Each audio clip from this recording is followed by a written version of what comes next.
Deməli, bir hörmətli izləyicimiz belə bir şey yazıb. Qısa və konkret qadın oturmalı evində uşaqlarını böyüdüb başa çatdırmalı. Kişi də işləyib ailəsinə baxmalıdır.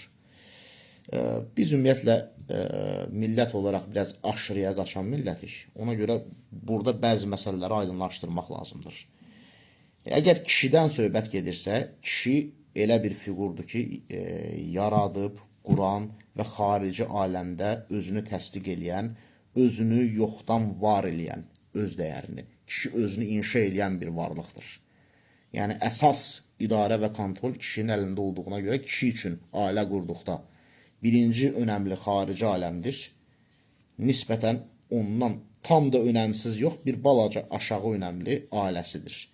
Yəni, kişi xarici aləmdə əsas işlərini yürüdür ki, ailəsinə baxa bilsin. Amma bu o demək deyil ki, kişi evə gəlirsə işdən. Məsələn, deyək ki, oturub divanda, bir balaca deyək ki, yorulub və yaxud da çox yorulub. Bu normaldır hamısı.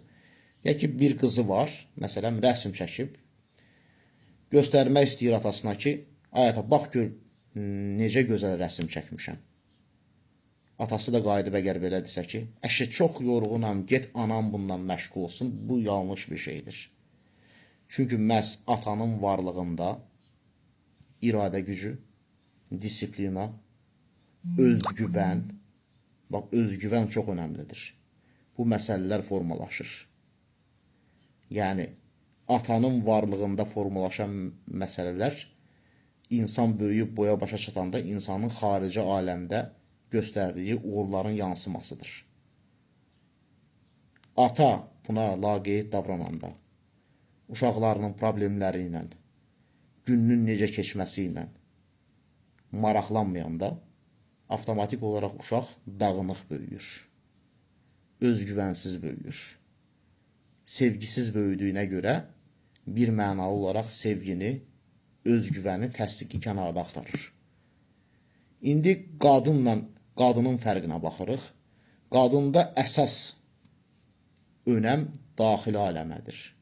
Yəni, ailə uşaqların yetişdirilməsinə və ailə arası münasibətlərin regulə olunmasına yönəlikdir. Ondan bir balaca, tam önəmsiz yox, aşağı önəmli olan isə işdir. Yəni, qadın müəllimə də ola bilər, həkim də ola bilər, alim də ola bilər və ilaxır və s. Düzdür, bəzən elə ağır sənədlər var ki, gecə smenləri tələb edir, gecə növbələri tələb edir, onu başa düşürəm mən. Yəni, istisnai hallar var. Orada belə, hətta qadın uşaqlarına diqqəti, lazımı diqqəti əlindən gəldiyi qədər verməlidir. Yəni, qadında belədir ki, iş çox olsa belə, daha deməməlidir ki, mənim işim çoxdur, mən uşaqlarıma diqqət yetirməyim. Əsas yük, necə deyirlər, ailəyə və uşaqlara verilməlidir. İkinci dərəcəli işdir. Bax, kişidə birinci dərəcəli iş xarici aləmdir, ikinci dərəcəli ailə uşaqlardır. Qadında isə bunun tərsidir. Yox, əgər qadında təbii ki, iş ailəni üstəliyirsə, artıq bunun fəsadları daha ağır olur.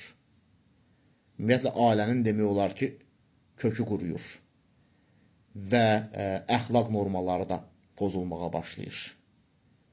Başa düşürsünüzmü? Əsas məsələ bax budur. Ona görə bu balans tənzimlənməlidir. Yəni, o deməkdir ki, qadının heç bir sənəti olmamalıdır.